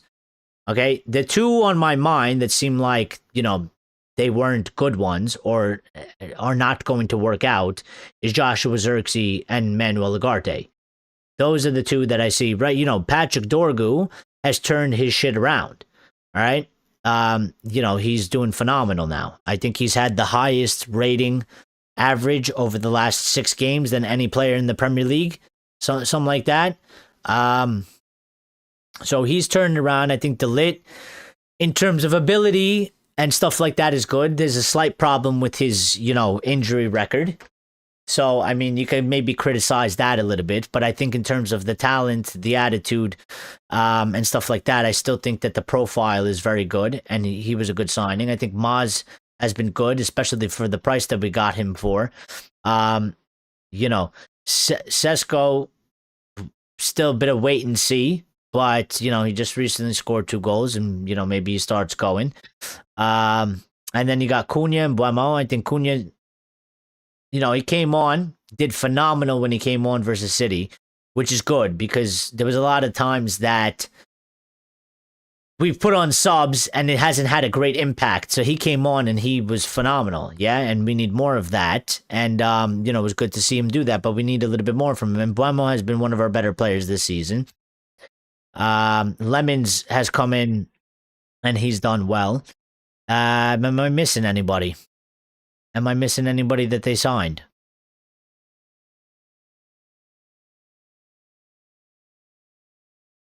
In the past couple of years? I don't know if I'm missing anybody. DJ says that Carrick behind you singing, I believe I can fly, I believe I can touch the sky, I believe in an open door, I believe. Yeah, I'm talking about the finished product, final decision making. Bring On says, I agree. It's been clear this side has massive potential, but no one has managed to unlock it. Not sure what Carrick has done, but they seem to be playing with freedom. Well, the thing is, let's see if they keep it up. You know what I mean? Again, I think it's all good and well that they did it in his first game, and it was, sort of a big announcement, sort of a big statement, and, it was magnificent. It was great, and I enjoyed every second of it. But, a little bit of reality of, we've done this before at different times with different people, with different managers, and it always ends up somehow ending up the same, where it's a bit of a facade. You feel like they might have turned a corner. You feel like, it's only up from here. You feel like, this is it. This is the this time it's going to be real. This time we're actually turning a page. This time they're actually going to, continue with it. They're going to carry on. This is the launching pad. This is the platform of where we actually start. The season starts now. It starts on that game. It starts now. We go. How many times have we said that? And then after 3 matches, you're just like, yeah, it was fake. It was fake. It wasn't real. It wasn't something that was going to be sustained. So I hope that he has this answer. I hope that he's figured it out in terms of that. I do hope that, like you say, no one's managed to unlock it. I hope he has actually unlocked it. It's only 1 match though. And we need to see, because the real truth of if he's actually unlocked it or not, we'll know after 5 matches, for sure. 5 matches in a row, we'll sit there and we'll say he's actually found an answer, or it's same old story. So, We have to remember one Carrick doesn't make a summer. What will be interesting if it could happen, Jokeres versus Sesko, says DJ. I don't know. I mean, we'll see if he plays. I don't know if he's going to play. DJ says, bro, you know what? If you ever want to come to the UK, let us know. You never know what happened until you're back in the state, LOL. I'll come. I'm gonna come over there for sure at some point. The funny thing is that I used when I go to Malta, DJ. I mean, we don't do it anymore now because it's a bit of a hassle. There's easier routes, I guess, but when we used to go to Malta, we used to just always stop in the UK and not actually like, stop in the airport, right? We used to stop at London, Heathrow all the time. And I did it a few years ago because we're constantly always going to Germany and stuff like that. And I was like, yeah, why not go to the UK? You know what I mean? And then actually on my way back here, I got stuck one time.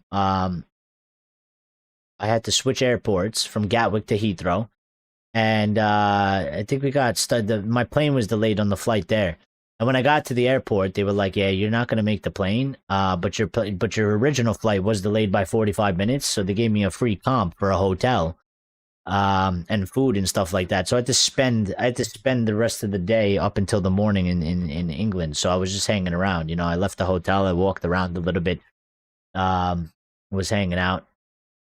But I will come over there because I have to go to a match, yeah? So I got to go to a match. I got to go watch United, and I got to go hang around Manchester and stuff like that. So bro, I DJ in Villa. Yeah, I remember you telling me. They still use pound. No, they don't use that.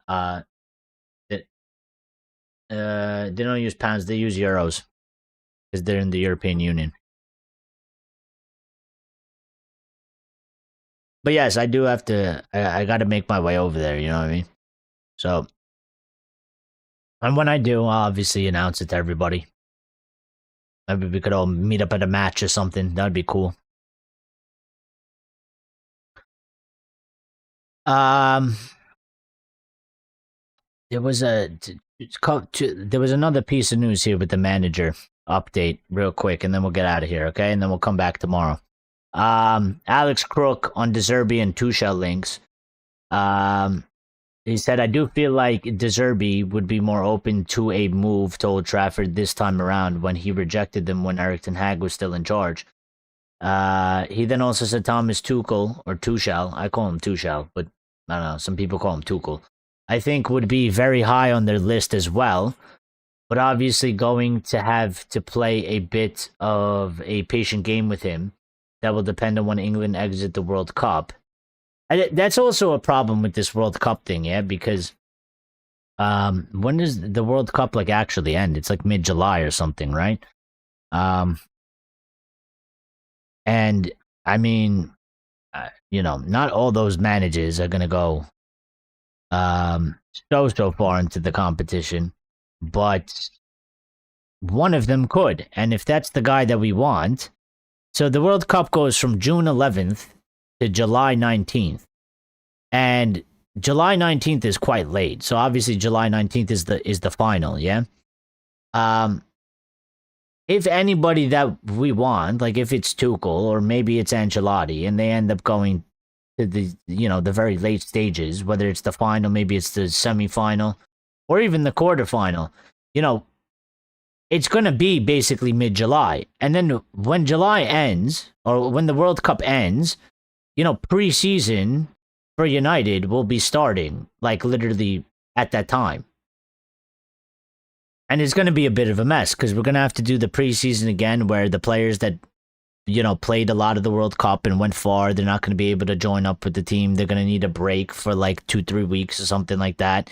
And anybody that we're trying to sign that took part in it as well, we're not going to be able to necessarily get them till about mid-July. And, United, we take a while, we take a bit of time.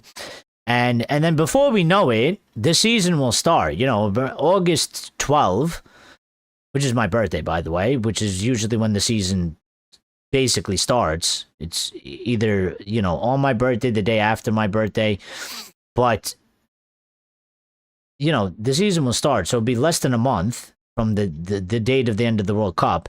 And in that time, United need to potentially hire a new manager and then sign all the signings. And obviously, you need to get the manager in to do the preseason and get acquainted with the squad and the players. And also, you need to get the signings in because, we have until August 31st or we have until September 1st or September 2nd, whatever it is. But the league starts before that. And you want the players that we're going to buy, you want them to be in when we start the league. Not how we've done in a couple instances where 2 players show up after we've played 3 matches, and then these guys come in and they're slow to get up to speed, and they start actually doing something once we're like 6-7 games in, and we've already dropped a bunch of points. We could have used them way before. Similar to like what happened with Lemons. We signed Lemons late. They had to give a bit of adjusting period for Lemons. We had to use Binder. And then Lemons came in and we were like, well, we could have used him from the beginning of the season. There was a couple instances that happened with Binder that I don't think they would have happened with Lemons, and the way Lemons came in, and we would have had an extra couple points right now,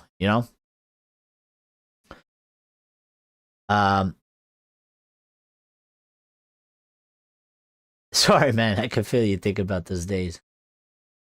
If Carrick takes his top 4, why change? Well, I think the argument is I mean, it's a good point, and I think that's a valid sort of argument to make and to keep him. I think the argument against that would probably be the most logical one, not the one that has to do with like having PTSD of Ali. The most logical one would be I just left my head now. The most logical one would be, well, I guess maybe the experience. In terms of when you take Michael Carrick and you weigh him against somebody like Ancelotti, or maybe even a Tuchel, who's won the Champions League and has managed bigger clubs and has more experience and has been in the coaching game way longer. You know what I mean? I think that's the only sort of thing that makes sense to logically weigh up. It's like, well, listen, Carrick's done well, and maybe we should keep him because, I mean, he's done well. So why would you necessarily want to change it? But then also it's like, yeah, but, this thing isn't going to go as swimmingly as it might have gone right now, and there's going to be a lot of ups and downs, and it could get very negative, and it could maybe end up a bit like Solskjaer, where and everybody else, where it totally collapses. And maybe somebody like Ancelotti that has more experience, way more experience, you know what I mean? Maybe would be able to navigate those sort of ups and downs better. Might be able to use his expertise that Carrick doesn't necessarily might have. So it's a bit of a difficult decision. DJ says Conte or Simeone, nothing more, nothing less for me. But I don't think the fans. I don't think most of the fans would take that though. I think fans would be okay with Conte to a certain degree. I think there's going to be people now that have Ruben Amorim PTSD, and I think Conte would try and maybe play a 3-back. Yeah. So I don't know if fans want that, but Conte is a very exceptionally good manager. Yeah. He's high level. I don't think Simeone would be accepted by anybody. Or I shouldn't say anybody, the majority. I don't even really want to see Simeone. I don't like the football he plays. I don't think it would go well with Simeone. Plus, I also think that these guys at the board, they would probably prefer somebody like Carrick. Not to say that he's necessarily a pushover, but Conte is definitely a guy that's going to do, if you thought what Ruben did was bad, Conte will do it times 2. Simeone might be the same. I don't think Ancelotti would be like that because I think he's a bit older and he's a bit laissez-faire on that issue and just be like, fuck it, I don't think this board want people like that. I think that's the whole reason why they just came out and they were talking about Luis Enrique. And they're like, well, he doesn't have Premier League experience, so we're kind of unsure about Luis Enrique. It's like, bro, he's one of the top managers right now. And you probably just don't want Luis Enrique because you're afraid that if you do your job shit, and Luis Enrique is going to call you out because he's that kind of manager as well. He doesn't care. He will fucking say something if he needs to. Conte is the same. So I don't think they want a Conte. I don't think Conte can possibly come into the job. I don't even think that Tuchel could come into the job because they already had talks and they already disagreed. And Tuchel wants a certain level of power that they don't seem willing to want to give.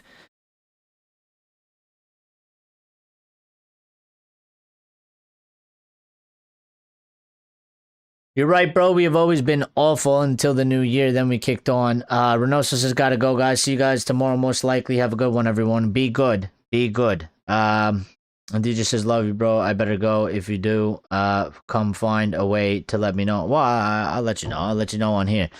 But I'm going to get out of here, too, because I don't want to run the shows too long, and I've been doing them for too long. So, we're at an hour and 55 minutes in. So I think 2 hours is good for a Monday show. You know what I mean? And we've talked about it a lot as well. So for anybody that's still here, thank you for the support. Thank you for everybody smashing the like button. If anybody subscribed, thank you. I got to bring back that notification so I could shout out the people that are subscribing because we want to big them up for subscribing and joining the family and joining the community. But shout out to all the people supporting. Shout out to the people in the chat. Shout out to the people that are just watching. You count too. Just because you don't comment or whatever, it doesn't mean that you're not helping out the channel. You're helping out the channel with watch time, view time, being in here. So everybody makes a difference. And listen, it was a good show for a Monday. Wasn't a lot of news. I thought we might be getting some more stuff, but there wasn't a lot of news today. It wasn't a lot of different talking points. It was basically drama FC with, the biggest story in the past sort of 2 days, other than us demolishing City, was, the drama between Scholes, Nicky Butt, and Lisandro Martinez. So, I mean, that kind of tells you everything that you need to know. But we will be live again tomorrow at 8:15 p.m. UK. So same time that we went live today, we'll be live tomorrow. We'll be discussing whatever comes out tomorrow. And as we continue to go and get closer to ultimately that Arsenal match that's on Sunday, we're ramping up and gearing up for that. So we'll see what brings us, what life brings us tomorrow in the world of Manchester United fans, and we'll be ready to, discuss it and talk about it. So everybody, thank you. Have a good day, good night, good evening, whatever it is, wherever you're watching from, whatever time of day it is. Everybody stay safe, be good, take care of yourselves. We'll see each other tomorrow. Yeah, that's pretty much it. Other than that, be good and just stay safe, and we'll talk tomorrow, guys. All right? Take care.